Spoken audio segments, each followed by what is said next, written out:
Olá, tudo bem? Eu sou Adalberto e a gente está gravando mais um capítulo do Pode Cuidar, o podcast do Sindicato dos Enfermeiros do Estado de Goiás.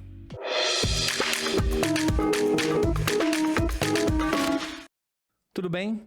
Está aqui gravando mais um capítulo e hoje com uma visita ilustre aqui nos nossos estúdios.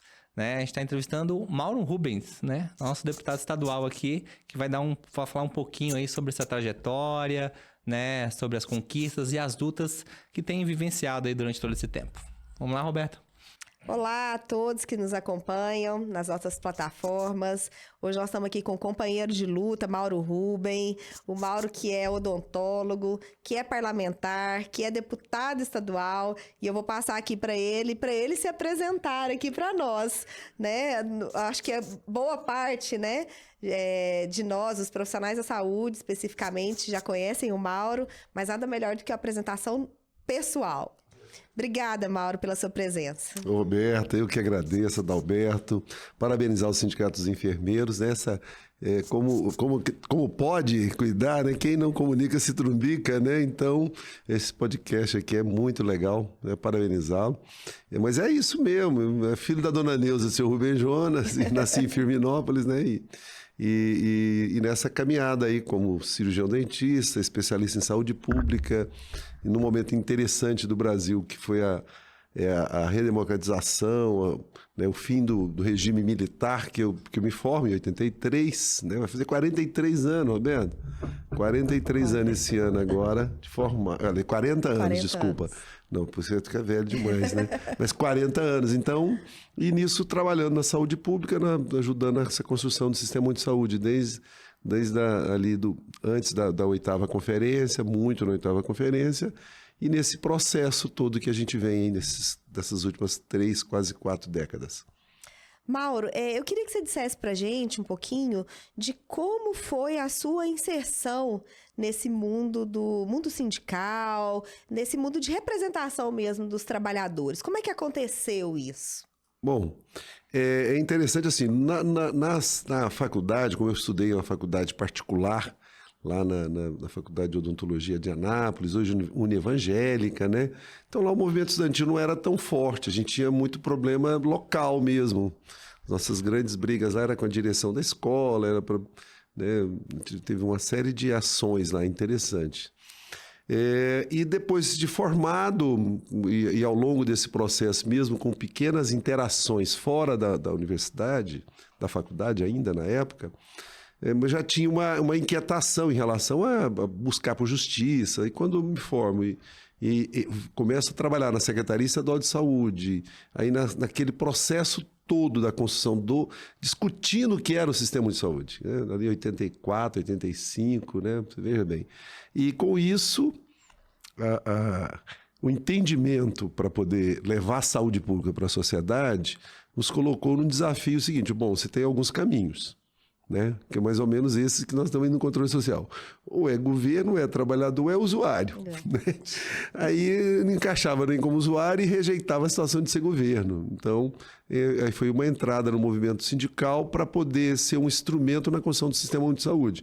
Aí o que a gente acabou buscando, nesse período, inicialmente ali na década de 80, em todo esse processo, e depois com a construção do Sindisaúde, nas lutas que tivemos, várias lutas pela direção dos sindicatos odontologistas, uma briga interna que a gente tinha em ganhar uma direção. Eu era do PCdoB nesse período, e o sindicato era dirigido pelo PT, um mês a gente ganhava uma coisa lá dentro, outro mês perdia.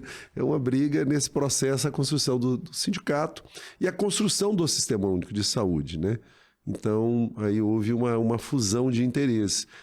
Como também logo que eu me formo, eu faço uma especialização em saúde pública, pela Fiocruz e o UFG e a Secretaria, isso aí sim deu uma consistência em qual projeto que poderia construir ao longo desse período. Então, nesse jeito que acabou me reconhecendo enquanto trabalhador. E aí, dentro de um processo mesmo que um serviço público complexo, de diversos interesses a cada momento, mas a gente acabou fazendo a abertura, volta a instalação dos sindicatos para servidores, a gente cria o Sindisaúde em 89, 1989, 10 ou 11 de setembro de 89, e a partir desse processo, aí pegando as lutas, o sindicato tem que representar e representar todas as categorias, e com isso também a gente acabou aí sim, né, fazendo uma ação mais estadual e até com inserção nacional. Isso aí. E Mauro, conta um pouco pra gente, e o processo nessa inserção no meio político? Você já contou que desde a faculdade você já fazia essas atuações, essas movimentações políticas, né? E o processo eleitoral, quando é que se deu isso? Quando se surgiu essa necessidade de se candidatar para um processo de representação, né, legislativa, né? Quais foram os seus mandatos? Por quais casas você perpassou aí nessa sua trajetória? Conta um pouco pra gente. Bom, com a participação do movimento sindical, né, e aí um movimento muito crescente, muito forte, os períodos ali de final da década de 80, a década de 90, foram décadas muito fortes, o movimento dos trabalhadores cresceu muito, né, o servidor público e tudo. E como eu sempre atuei nas eleições, né, sempre participei, tudo quanto é atividade de atividade de campanha eu fiz, né, as mais importantes, que é pregar material, pedir voto na rua, pregar cartaz, pichar a eleição do Lula de 89. Aí, esse processo eu sempre acompanhei, né? Eu fui coordenador de uma campanha de uma enfermeira, né? a vitoriosa, né? Que é a Olívia Vieira. Fui coordenador de campanha. A gente elegeu a Olívia numa situação, assim, da força mesmo da organização dos trabalhadores, da enfermagem, outros segmentos que nós éramos pelo menos uns 6 ou 8 dentistas diretamente na campanha dela, na época. Que foi uma das precursoras do nosso sindicato, né? Olívia Vieira. E eu falar para ela ouvir que nós estamos falando bem dela, obrigada, né? viu, Olívia? Um abraço para você. Um abraço grande, Olívia. Né? Que foi uma das fundadoras do Sindicato dos Enfermeiros. Eles trazem a Olívia aqui, tá? Olívia tem história. E aí, com isso, veja que quando nós elegemos a Olívia, foi eleita pelo PCdoB, acho que não me lembro se 92 ou 96, acho 92. Acho 92, né? 92, que o Darcy também se elege prefeito ali, né? E aí a gente disputava com candidaturas difíceis, grandes ali, e a Olívia foi exemplar. Então eu sempre acompanhei as eleições, tanto para vereador, para prefeito, deputado estadual, deputado federal, o Aldo era nosso candidato. E aí, quando chegou em 98, Adalberto, 98, o PCdoB, da estratégia de eleger o Aldo Arantes, entendeu que tinha que lançar mais de um deputado estadual. Aí, além de lançar a Denise, que já era deputada estadual para reeleição, entendeu que precisava lançar uma pessoa na saúde, e aí o PCdoB me indicou, né, convenceu, e a gente já também não era muito difícil convencer, né? Mas assim, foi na verdade um convite, não foi nenhuma uma vontade pessoal. Eu nunca... Porque às vezes eu encontro pessoas que falam, eu sempre sonhei de ser vereador, de ser deputado, eu nunca sonhei disso, assim, nunca tive... Sempre militei, participei, né? E aí, em 98, uma eleição que era com o objetivo de eleger o Aldo, e depois eu me elejo vereador em 2000, né? 2000 já no PT, né? E aí com o Pedro Wilson prefeito, né? Em seguida, em 2002, elejo o primeiro mandato para deputado estadual, né? E depois são 3 eleições seguidas ali, de 2002 a 2010, né? E em 2014 a tentativa para deputado federal, né? E 2018 depois a estadual, e depois volto em 2020 agora para vereador e 22 deputado estadual. Então um pouco essa, e sempre o interessante é que nesse percurso todo a base, um grupo bem essencial e importante nas nossas eleições, ele se mantém desde a década de 90, sabe? Pessoas que acompanhar e tal, que seguem. Claro que a gente teve que agregar mais pessoas, né, outros grupos, porque além da saúde, né, educação, reforma agrária, direitos humanos, defesa daqueles que faz a labuta diária para viver numa cidade como Goiânia, como os comércios informais, feirantes, né, tem uma relação muito forte com o pessoal da Feira Hippie e outras feiras. Então, aí é essa trajetória. Que já são 25 anos. Que é a Desde primeira eleição em 98, 98, né? Já são 25 anos. E isso que você falou é interessante, Mauro, porque às vezes a gente olha para o Mauro e se identifica assim, como o representante da saúde. E é mesmo, né? E aí eu posso dizer que a experiência é minha mesmo, eu te considero o nosso grande representante legislativo, mas todas essas outras áreas, elas estão entremeadas, né? Não tem como você falar de saúde sem falar de justiça social, sem falar de moradia, né? Sem falar, por exemplo, lá dos feirantes, né? Da qualidade, né? De tudo, né? Sem falar de educação, né? Então, todas essas áreas se entremeiam, né? Eu queria te fazer uma pergunta, Mauro. Como que você vê, assim, o grande desafio para a classe trabalhadora, em especial para os profissionais de saúde, né? Às vezes a gente costuma falar que os profissionais de saúde, eles não têm muita militância, né? Em especial os profissionais de enfermagem, né? A gente falava isso num programa anterior, em relação à questão dos trabalhadores não se verem como trabalhadores, não se enxergarem como classe trabalhadora, muitas das vezes, né? Isso acontece muito na enfermagem, de acreditar que a gente não pode relacionar a profissão com política, né? E aí tem várias falas nesse sentido. A enfermagem é bandeira branca, enfermagem não pode falar de política, não pode estar na política, né? E aí pensar que a política, ela tá em tudo. Né? A gente precisa falar e viver a política e ser ativo na política, e aí a gente, né, tem pessoas que não gostam muito dessa parte da política partidária, mas a política está em tudo, né? Qual o grande desafio que você vê, né, da classe trabalhadora se entender como tal e se apropriar disso? Olha, acho que é muito importante a sua colocação, Roberta, porque eu sempre gosto de... Eu uso uma questão, Adalberto, que é que a primeira pessoa que me ouvi falar isso foi o Batista Custódio, ali, o dono do Diário da Manhã, a pessoa que atualmente eu não tenho ido pouco lá. Mas uma vez ele chegou assim, pegou assim a cabeça e falou: olha, o ser humano é esses 2 palmos aqui. Esses 2 palmos. Daqui para baixo é acessório. Então é o que está na cabeça, né? E aí nós estamos agora no momento do mundo como um todo, né? Quais os elementos que eu acho que cria essa situação, né? Eu posso pegar e falar assim, na década de 80, na década de 90, início dos anos 2000, a gente ia numa unidade de saúde, fazia uma reunião no início do mês e organizava os calendários de luta para o mês inteiro. Mês inteiro. Ali você multiplicava, então aquela informação que você passava, ela tinha lastro e ela não rompia. Hoje você vai 5, 6 vezes na mesma unidade para ver se faz uma atividade no mês. E geralmente tem uma participação pequena.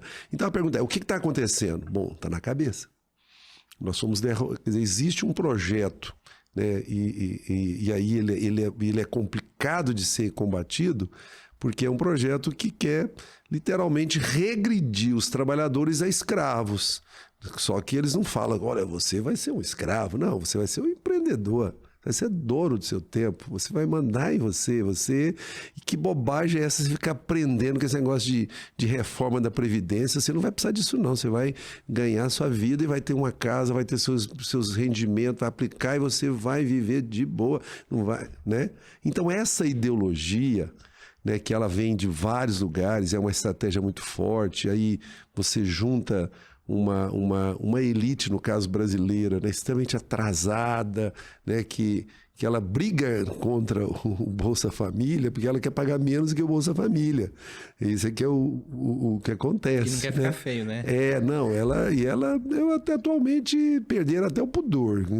Eles atualmente ficam feios. E querem eximir o Estado também das suas responsabilidades, né? Aí usa o Estado para interesse deles, né? Interesse deles. Então hoje nós temos este problema, né? E aí é normal que um trabalhador que ele vai para o mercado de trabalho, né? E aí, o que ainda tem emprego, né? A enfermagem tem, a odontologia tem uma oferta de emprego minúscula.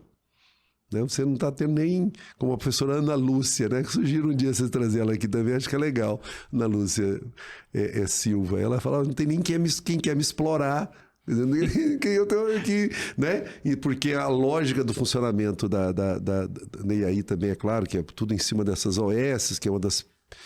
Nesse período nasce também as medidas concretas, né, de aumentar a exploração dos trabalhadores, no caso nosso aqui um pouco mais do serviço público, mas o serviço público é que jogava o nível de salário um pouco para cima. Né? Agora nós estamos tendo que, quando com as OS, conseguiu que o serviço público às vezes paga até menos do que a iniciativa privada. Eu acho que você pode falar até melhor, vocês, né? Então, eu acho que é esse momento que a gente vive. É uma disputa política ideológica muito forte, né? A dificuldade, por exemplo, que a gente enfrenta hoje, né, com essas novas formas de comunicação, que nós temos que dominá-las, mas elas foram construídas para potencializar esse modelo ideológico. Né? Então, você não tem como... tem que ter intervenção. Né? Eu até estou querendo trazer o nosso deputado federal do PCdoB de São Paulo, que é relator, foi ministro do esporte, o Orlando. Trazer o Orlando Silva para esse debate aqui, para discutir... Porque as pessoas, elas, né, estão hoje acreditando, e não só o trabalhador da saúde, que esse já ele fica também exprimido, porque ele não tem outra forma, né? Mas imagina bem uma pessoa, um trabalhador do aplicativo aí, de entrega de comida, né? E todo esse processo, né? Então, é um momento, eu acho que aí, nesse momento, é importante aqui no podcast do Sindicato dos Enfermeiros, o que pode cuidar, que quem cuidou e cuida da classe trabalhadora, mesmo que não consegue resolver todos os seus problemas, são os sindicatos. Os sindicatos nessa luta, nessa resistência, eu tenho falado muito, porque isso também foi um processo muito forte, as pessoas perderam o interesse de filiar ao sindicato, muitos desfiliaram, né? As pessoas resolveram... Sempre tem algum, né? O caso do Sindsaúde, quando a gente cria o Sindsaúde, a primeira opção foi primeiro transformar uma associação em sindicato. O que aconteceu com praticamente todos os sindicatos, associações federais que tínhamos aqui. A Olívia dirigia uma associação lá dos servidores do Ministério da Saúde, não nem lembro o nome. Aí eles transformaram em Sindfesp. E assim os outros. Na saúde a gente não conseguiu fazer isso. O CPG virou Sintego. Né? Na saúde a gente não conseguiu fazer isso. Nós tivemos que criar o sindicato, depois brincar, disputar essa associação, porque aí era um corpo com duas cabeças, né? E aí ele padece, não tem jeito, né? E não nada mais assim. E aí, então, esse processo, ele literalmente foi muito... Nesse período todo foram os sindicatos que fizeram. Né? E eu sempre digo assim, olha, se você não tem muito, mas o que você tem foi de luta coletiva, né? Então 100% do que você tem, você devia ter 1000 vezes mais do que você tem, mas e se não ficar unido, atento, no filiar os sindicatos dos enfermeiros aqui, né? Os demais sindicatos que tem, você não se protege. E nós temos que, por isso que é importante esse Pode Cuidar.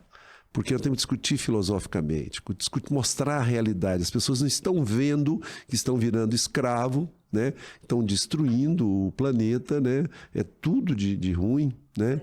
É isso. E assim, o Mauro, acaba que, bem isso que você falou, né? É sob uma ótica, né, que esconde isso das pessoas e que às vezes as pessoas não têm essa reflexão, né, de entender, né, que estão perdendo direitos, né, que a classe trabalhadora tem ficado cada vez mais prejudicada, né, e aí a gente pega todo esse histórico, né, que nós vivemos, das reformas, né, de uma reforma trabalhista que antes você precisava, né, de 30 anos de carteira assinada para aposentar, agora você precisa de 40. E você viu o problema que deu agora há pouco, então... vindo para cá, um colega da Secretaria Estadual de Saúde, lá na SPAES, né? Aí ele me chamou, eu estava atrasado para vir, até aí falou, não, doutor, isso acontece, é o seguinte, agora nós montamos os planos de carreira para 30 e 35 anos, né? Às vezes 25 e 30, né? Só que as pessoas ficam 40, 50, então ela chega no topo ali e ainda tem mais 10 anos de trabalho, aí o plano não cobre, entendeu? Não prossegue, né? Ele não... E olha isso pra você tão ver. Problemático, Mauro, porque aí nós aqui, enquanto profissionais, você como odontólogo, nós como enfermeiros, né? A gente fica pensando, né? olha, eu trabalho, por exemplo, na iniciativa privada, né? Então, eu precisava ter 30 anos ali de carteira assinada para poder aposentar. Agora eu preciso de 40, né? E aí, nós trabalhamos com plantão, né? Dando plantão noturno, né? Na iniciativa privada, a carga horária, na maior parte das vezes, é 12 por 36, dia sim, dia não. Né? Boa parte dos trabalhadores da saúde tem mais de um emprego. Então, como é que nós vamos chegar, né, com qualidade de vida, com 40 anos, trabalhando dessa forma? Então, tem várias coisas que a gente precisa mesmo refletir enquanto classe trabalhadora, né? Os prejuízos que essas reformas, né, trouxeram para a classe trabalhadora. A reforma da Previdência, né, a reforma trabalhista. Então, a gente percebe que, infelizmente, a classe trabalhadora tem perdido muito, né? O que a gente tem muita esperança, né, que isso melhore, né, para a classe trabalhadora, mas para isso também é necessário que a gente tenha essa reflexão, que a classe trabalhadora entenda o seu papel, né, o seu lugar, né, que entenda, né, como você bem disse, né, quem está ali para defender, né, os direitos dos trabalhadores, né? Isso é muito importante, né, Mauro? O Mauro fez algumas colocações importantes, né? E isso gerou algumas negações minhas aqui. Primeiro, Mauro, conta um pouquinho pra gente, né? É uma pergunta que eu sempre faço, assim, já fiz essa pergunta para diversos camaradas meus, porque pra gente, e desculpa a comparação, mas pra mim, eu sou da época nasci em 90, né? Tô velho já. Nasci em 90, eu ainda até brinco, às vezes assim, eu já falei isso pra Roberta, às vezes eu achei que eu nasci na época errada, né? Porque eu sou do que se indigna, né? E às vezes eu falei assim, nossa, eu podia ter nascido nos caras pintada, né, bicho? Não sei se estaria aqui não pra contar, porque eu ia ser o que ia pra frente lá e ia sumir, né? Mas o que mudou, Mauro? Acho que você já comentou algumas coisas assim, mas a gente tinha realmente um processo de luta muito impactante no Brasil naquela época, né? Ou seja, as manifestações elas realmente aconteciam, as organizações populares eram fortes e resistentes, né? Até a gente ficou brincando aqui, a nossa frase do sindicato é lutar e resistir, né? Acho que a gente tem que mudar agora aqui. Resistir é lutar, né? Porque ultimamente a gente tem vivenciado que a luta ela está se vivendo a base da resistência, né? É você resistir a um processo de sucateamento, da tentativa de sucateamento dos movimentos sociais, a tentativa de esvaziamento desses movimentos, né? Cada vez mais você vê, e isso é notável, inclusive, principalmente na rede privada, o quanto se motiva as pessoas, inclusive, ou se propaga a informação, inclusive, que o sindicato só quer seu dinheiro e tal. Inclusive, vou utilizar essa frase pro resto da vida, tá? Que eu vou falar assim, o pouco que você tem, você só tem por causa do sindicato, tá? Eu vou passar a utilizar essa agora nas minhas defesas, achei fantástica. E essa do Paulo também, daqui pra cima, por baixo é acessório, eu também achei fantástico. Mas conta um pouco pra gente. No seu ponto de vista, como você avalia isso? O que se mudou, inclusive, nas épocas das grandes mobilizações, né? E a gente cita a 8ª Conferência de Saúde, os grandes marcos, as grandes rupturas históricas que o Brasil e o mundo viveu, né? E claro, a gente vive isso de uma forma, mas às vezes eu estou até convencido com alguns professores de história que essas rupturas também acontecem atualmente, né? Nas suas proporções e no tempo que a gente vive hoje.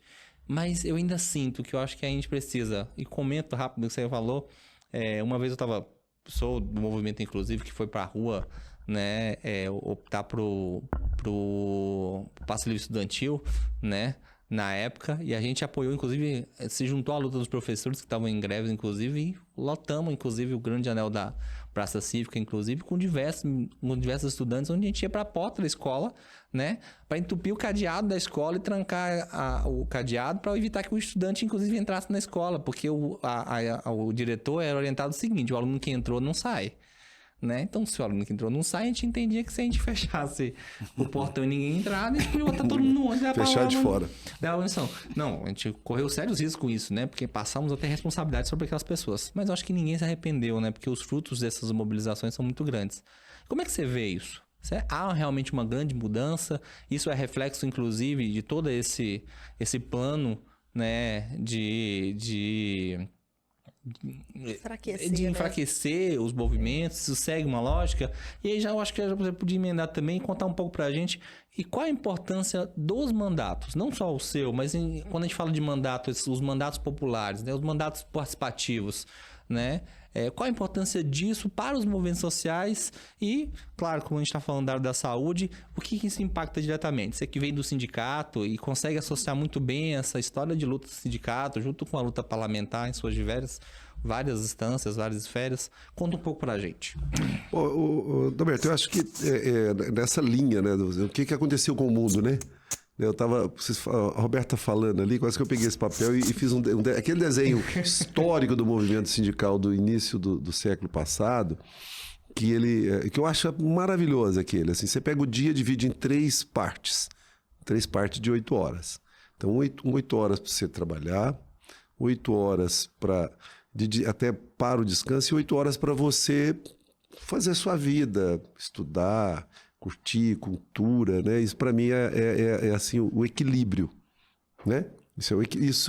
Isso foi realidade numa parte, né? Um período grande ali do século passado, né? E boa parte desse século. Agora a nossa realidade, quando você estava dizendo, 2, 3 empregos, né? Uma jornada de trabalho assim, sobrenatural, né? E, ao mesmo tempo, nós temos uma parte da classe trabalhadora desempregada. Então, o mundo ele se reestruturou e reestruturou para o interesse da exploração maior. Ao invés dele se reestruturar para a inclusão, né, para você falar, olha, já tem muita gente para trabalhar, então nós vamos reduzir a carga horária. Né? Tem muita gente para trabalhar, então nós não vamos implementar essa nova tecnologia que utiliza menos pessoas, né? Já que tem muita gente desempregada, então nós vamos implantar, por exemplo, uma política que eu defendo muito, que é o Renda Básica de Cidadania, né? Que aí todo mundo vai ter o que precisa para poder viver, né, dignamente, e quanto mais a sociedade crescer, nunca vai ter ninguém excluído. Então, o mundo não foi para esse caminho. Ele foi para um caminho inverso, né? Nós estamos assim com a superexploração, né? Com a superexploração. Nós temos aí hoje, você veja que as atividades econômicas geradoras de riqueza, elas estão cada vez mais concentradas, né? Dependendo de grandes corporações tecnológicas, né? Que ela por uma medida que ela toma, né, ela modifica completamente, quebra outras empresas, desemprega, né, mantém atrasado. Então nós estamos por isso que é interessante a gente conversar de onde vem esse projeto. Né? Esse projeto é um projeto global, ele é um projeto que aqui no Brasil ele é pior porque a nossa elite é mais cafajeste, né? Ela é pior mesmo, ela não quer nem ser a dona das riquezas aqui, ela quer ser só o corretor que vendeu o país, né? É só isso, né? Então nós temos aí esse problema, né? Considerando no nosso caso, né, uma histórica dívida social, né, principalmente no processo de formação e consciência das pessoas, a parte da educação. Não é à toa que todos os governos que são contra o povo, ele mexe primeiro na educação, mexe primeiro na cultura, né? Então nós temos aí uma massa que fica à mercê... Pão e circo. É uma massa que fica à mercê, e mais o interessante, acho que mudou o conceito agora é porrada e Bíblia. Eu acho que não é mais pão e circo, sabe? Porque não é nem isso que oferece para o povo, oferece medo. O país parece que está sempre numa delegacia ali, numa ocorrência, numa operação, né? Se você observar o que mais faz hoje, então você vive numa vigilância, numa fiscalização, num patrulhamento, né? Muito grande. Então, eu acho que esse é um problema que nós temos ali, que mantém as pessoas com medo, né? Falou assim, pelo menos eu estou vivo, eu reduzi isso, eu parei aquilo, né? E aí em cima disso, você tem toda uma intervenção na formação das pessoas. Eu estou muito assustado com uma matéria que eu vi ontem na televisão de mais um feminicídio. Não sei se vocês viram, em torno de Brasília, não lembro qual cidade. Aí foi entrevistada a mãe da mulher que foi assassinada e a delegada. a mãe colocando que o rapaz estavam 4 meses, eles viviam, amavam, não sei o que e tal, e minha filha sempre, não é boazinha, a delegada falou, essa mulher, apesar de ter tido um período, poucos meses, 6, 8 meses só de convivência, morreu, e ela nunca tinha procurado a delegacia. Então ela tinha na sua formação, na sua cabeça, uma construção de que ela tinha que ser submissa àquele homem. Né? E aí ela, com certeza, a família toda, né? E é justamente nisto que hoje uma das principais atrasos que nós temos na sociedade, que são esses defensores do negacionismo, de que a Terra é quadrada, de que as pessoas não precisam vacinar, de que o professor da escola só está ensinando ideologia, não está ensinando somar nem escrever, né? O que lá na Assembleia nós temos representante, no Congresso tem muitos também. Quer dizer, então eles atacam justamente para oferecer para as pessoas, né? Para as pessoas o pior. Né? O pior é acabar com a capacidade de cortar a cabeça. Eles querem pessoas sem cabeça. Eu acho que aí esse talvez seja o melhor formato da ideologia.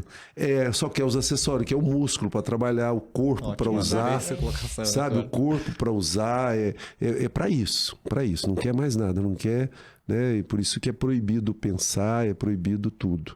Aí a importância dos mandatos que você coloca, quer dizer, eu acho que nós temos que a classe trabalhadora, os oprimidos, né? Aqueles que estão à margem do direito, precisam se organizar e conquistar espaços de poder. Espaço de poder de todas as formas, né? De todas as formas. Seja num centro acadêmico, num DCE, numa associação de morador, num sindicato, né? Numa feira, né? Por exemplo, né? Todas as suas organizações. E aí, assim, mais nesse terreno onde eu participo, contribuo e convivo, que é no parlamento, é interessante que, principalmente agora, com uma mistura hoje, um vereador, pelo menos da capital, e um deputado, e deputados federais, senadores, ele é um pedaço legislativo e uma parte executiva, por conta, inclusive, das emendas impositivas, até tem conversado. Veja bem, com 1,2% do orçamento global da Prefeitura de Goiânia, os vereadores têm ali à disposição para investir em projetos específicos R$2 milhões. Isso que aconteceu comigo lá enquanto vereador. Né? R$2 milhões, que não você define aonde ele vai dentro de regra, é óbvio, né? Então é interessante isso, que isso pode oxigenar muito as nossas lutas, mesmo que sendo um valor teoricamente pequeno, né? Pequeno. Então, e na Assembleia esse valor sobe para 13 milhões. Então, o que a gente tem feito, os mandatos populares, no caso nosso? É colocar recursos justamente onde tá faltando e de maneira a multiplicar e mostrar que aquilo precisa ser feito de forma sistêmica. Nós temos, inclusive, uma experiência muito legal que eu até convido vocês para acompanhar agora, no dia 14, 15 e 16, lá no Jardim Cerrado, nós temos mais uma etapa de um projeto que é financiado com uma emenda como esta. Chama Cidade Viva, que é um projeto já tem uns 10, 15 dias que o grupo que coordena esse projeto já está lá na região, no Jardim Curitiba, no Jardim Cerrado, que eu chamo de povos isolados de Goiânia. Foi construído à distância, à margem, fora, né? Uma deficiência na área de saúde lá imensa, né? E de tudo falta, né? Então, esse projeto ele trabalha com um circuito de arte, cidadania, esporte, lazer, né? De fortalecer os grupos locais, né? E aí ele encerra com um espetáculo que monta um circo, lá, que é o Circo Larretô, na sexta, no sábado e no domingo, né? Então, você pode estar convidado para sexta-feira, dia 14, a abertura em torno de 19 horas lá, né? E feito na periferia. O que nós queremos com esse projeto? É mostrar para aquela comunidade que ela deve exigir qualidade de vida, ambiente, tudo permanentemente lá. Né? Então os mandatos agora eles têm esse e o restante que sempre fez, né? Que é a disputa ideológica, a defesa que a gente faz lá na Assembleia mesmo. Eu sou representante dos trabalhadores sem terra, né, dos trabalhadores da saúde, dos trabalhadores da educação. A gente faz a disputa, né, e eu acredito que temos que aperfeiçoar com a experiência como vocês estão, para essa disputa, para mexer na parte mais importante do ser humano, que é a cabeça, né, a capacidade de dialogar e conversar com muita gente. Ótimo. Mauro, nós sabemos que enquanto vereador, você foi extremamente, nesse último mandato, né, agora, foi extremamente representativo, né, e aí falando especificamente dos profissionais de saúde, de nós da enfermagem, mas sabemos também que teve muitos desafios, né? Desafio de lidar com essa gestão. E eu queria te perguntar quais os maiores desafios que você tem encontrado, né, agora enquanto deputado. Né? Existem, e aí falando, né, nós, o sindicato, a gente tem uma dificuldade muito grande, né, dessa interlocução mesmo, né, tanto com o Estado, né, quanto com a Prefeitura, né, com o secretário de Saúde, né, com o prefeito, com o governador, né, e a gente percebe, né, que primeiro não há interesse mesmo da gestão, né, em dialogar com o segmento dos representantes dos trabalhadores, né, e todas essas pontuações, né, que esses trabalhadores, esses funcionários públicos são submetidos, muitas das vezes não é de interesse da gestão em resolver os problemas, né, e aí falando do Estado, em relação à questão das terceirizações, né, do pagamento do piso salarial da enfermagem, né, que por enquanto ainda continua suspenso, mas que se tivesse,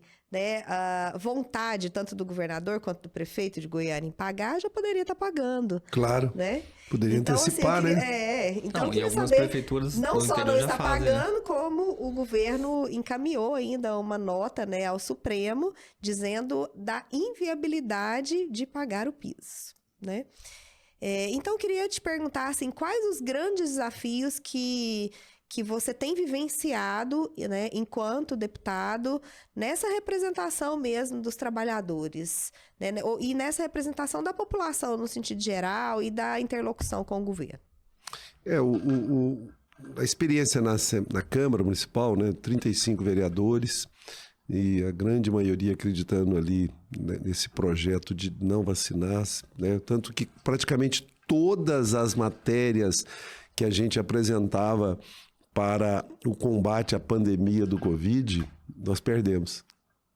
Todas, assim, né? Então, um ambiente extremamente hostil, né? Eu até me apresento agora, Roberto, assim como um cristão socialista, porque precisa, né, o cristão capitalista, o cristão explorador, escravagista, né, tem muito, né, e também agora acrescento como um homem de axé, para poder defender o direito das religiões de matriz africana para poder se colocar, para diferenciar do ambiente que estava ali na Câmara. Aí eu começava a discutir com os vereadores no nível, vem cá, amigo, me mostra onde Jesus Cristo montou o banco dele, assim, para explorar os trabalhadores, aquela escravidão ali que se defende, assim, me explica onde foi. Ele nasceu num hospital bonito, né, ou foi aonde? Para poder, reduziu-se tanto a compreensão do processo político, a manipulação, a mentira chegou num nível escandaloso. Então, no parlamento, isso fica mais escandaloso. Vou dar um exemplo do IPTU, que está chegando agora, os boletos. Né? Nós fizemos lá um debate intenso, IPTU abusivo e tudo, e mostrava. Teve uma etapa da disputa do IPTU, Adalberto, que, assim, eles usando lá uma regra de um indicador que é feito por 30 anos pelo Sindicato da Construção Civil das Grandes Empresas, que é o CUB, que é o custo unitário básico que as empresas fazem para identificar quanto que custa construir um prédio de um padrão A, B ou C, né? E a prefeitura botou isso dentro do IPTU, e aí o engenheiro que constrói esse indicador há 30 anos foi lá na Assembleia, na Câmara Municipal, falou, gente, isso não é para isso. O cara, que coisa aí, né? E, nós vamos fazer, e fez. Aí, passado isso, um dos vereadores lá veste de palhaço, porque votou pelo, né, veste de palhaço, literalmente, bota música de palhaço, entra como, né? Então, assim, uma das dificuldades grandes mesmo é a materialização do que a gente aqui fora às vezes vê como chacota, como uma piada, uma ação concreta. Né? Então materializa mesmo, materializa, né? Assim, a grande mentira, né? As mentiras mesmo, a deturpação, como agora os professores estão passando, né? Por uma ação de patrulhamento ideológico, né? De safadagem política, né, de deputados federais aí junto com deputados estaduais fazendo plataforma para poder forçar os alunos a ficarem gravando o professor ao tempo inteiro, dizendo que os professores estão falando de ideologia, não de educação, né? Então isso é um descaramento para busca de voto fácil, para manter as pessoas dentro das cavernas, para elas continuarem no processo de medo, né? E aí elas não terem capacidade de entender. Então esse é um grande desafio, porque isso quando eu digo assim no espaço que estou, né? Eu tinha 35 vereadores, agora 41 deputados, né? Agora a enfermagem, né? Nós temos aí uma pauta extremamente importante. Quem cuida do povo? Quem cuida? Né? Assim, quase que, né? Eu falava com um enfermeiro obstetra agora há pouco, em muitos casos é o enfermeiro mesmo que é a primeira pessoa a pegar no ser humano, né? Quando nasce aqui fora, né? Depois da mãe, que já está no útero da mãe. Então, esse cuidado, ele precisa ser transformado na vida prática, né? De a gente ter as melhores...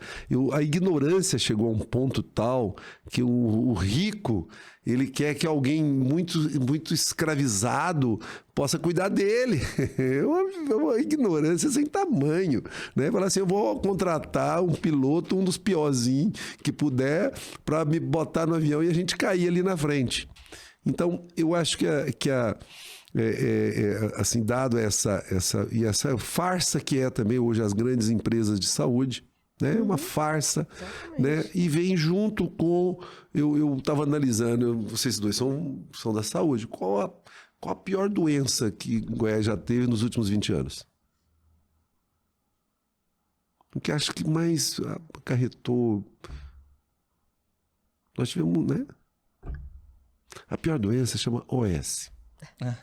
Tá, OS. Metaforicamente, tá tentando pensar aqui. A OS, porque você veja bem, depois que as OS entraram, sugou o dinheiro do funcionamento da atenção básica, você paralisou o funcionamento das grandes campanhas, né? Você praticamente reduziu. Hoje eu vejo aí um novo secretário que está dando movimentações até que eu concordo, acho interessante, que é tentar resgatar o papel, até falando em concurso público, mas o fato é que nesses últimos 20 anos, aí uns 10 anos, 11, 15 anos para cá, de mais intenso a esse modelo, e também no país, né, em quase todos os estados, pode-se dizer, é a pior coisa, né, que é algo que é esse literalmente feito em laboratório. Então é uma doença que ela tem como objetivo, né, ela só se sustenta tendo a classe trabalhadora e a enfermagem que mais sofre, porque o maior número, né? Nós já estamos, eu estou vendo já maior carga de trabalho, maior quantidade de tarefas, né? Não existe. Então, eu acho que esse é mais do que nunca, a gente volta novamente lá nos ditos do Batista Custódio. Nós temos que conversar com as pessoas para entender quem elas são, né? Quem são, de que classe que você vem. Então, né, eu até tenho falado muito com grupos de hip hop, sabe? Um grupo legal, uns meninos, os cachorreiras ali de Senador Canedo. Pessoal fantástico lá, legal. Mas assim, o povo, eles vai saindo, eles não vivem a luta mais, essa luta institucional, né? E a gente está conversando sobre isso. Ele falou, olha, eu tenho um desafio para vocês, vamos botar rap no Manifesto Comunista, sabe? Vamos botar rap na pauta da classe trabalhadora, sabe? Como é que a gente conversa, como é que a gente quebra, né? E tira o povo, né, dessa hipnose de uma vida, né? E que o povo, as igrejas viraram shopping center, viraram um mundo à parte, uma redoma que oferece tudo. E resgatar mesmo essa crítica, essa reflexão. É a partir disso mesmo, Mauro. Acho que você tem toda a razão. Mauro, eu queria te fazer uma pergunta pra gente. Encerrando, né? Porque é muito bom, porque senão não que a gente faz pros nossos... pode terminar, né? Que a gente sempre faz para os nossos entrevistados, que é que você falasse do Mauro pelo Mauro. Então, é o Mauro sobre a ótica sua. E o vixe é o que todo mundo responde. Vixe, né? Vixe. Porque não é fácil a gente falar da nossa própria holística, a gente olhando pra nós mesmos, né? Mas vamos lá. Mauro pra Mauro. Eita. Olha, um cara que precisa melhorar muito, viu? Ixi, já tem tanta coisa, né? E sobretudo, conseguir fazer com que, literalmente, praticar o que fala. Eu acho que esse é um grande desafio. Então, a ação é coletiva, a defesa da classe trabalhadora, é a defesa do meio ambiente, né? É a defesa de uma outra sociedade, uma sociedade justa. Eu acho que é esse. E no dia a dia, porque às vezes até faz isso de uma forma mais geral e a gente falha, né, no particular. Eu acho que é essa busca, né? Então, vamos ver se a gente reprograma para esse 2023 e reduzir essas dificuldades. Mauro, obrigado mesmo pela sua participação. Acho que foi muito enriquecedor essa conversa que a gente teve hoje aqui.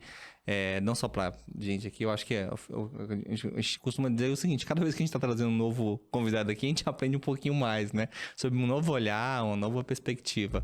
E não podia faltar, inclusive, um brinde no nosso sindicato, tá? Que é isso? Esse é um brinde, um kit que a gente fez, né? Que é uma agenda para você continuar anotando aí as lutas e as conquistas, né?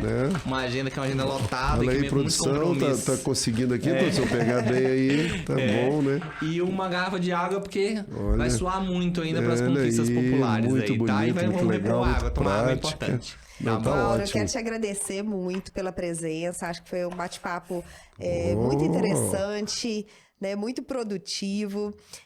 Dizer que nós, enquanto Sindicato de Enfermeiros, agradecemos muito toda a parceria que nós sempre tivemos de você, que eu te admiro muito. Muito obrigado.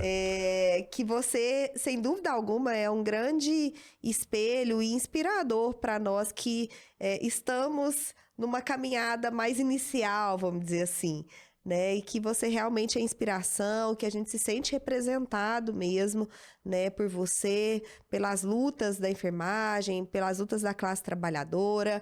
Dizer que toda a minha família gosta muito de você. Vou dar um abraço ao seu pai, né? Da meu família. pai, que é seu fã, minha tia Isolina. Um abraço, Ela A Isolina participa de todo o programa, tá? A gente sempre lembra de Isolina. Tem aquele momento um abraço aqui pra todo mundo, né? Pois é. E te agradecer muito, te agradecer pela disponibilidade, por ter vindo, por ter contribuído, né? Sempre com muita disposição, né? A gente, igual o Adalberto falou lá no início, a gente fez o convite, né? Você, sua equipe, prontamente já nos respondeu e aceitou esse convite. E muito, muito obrigada mesmo.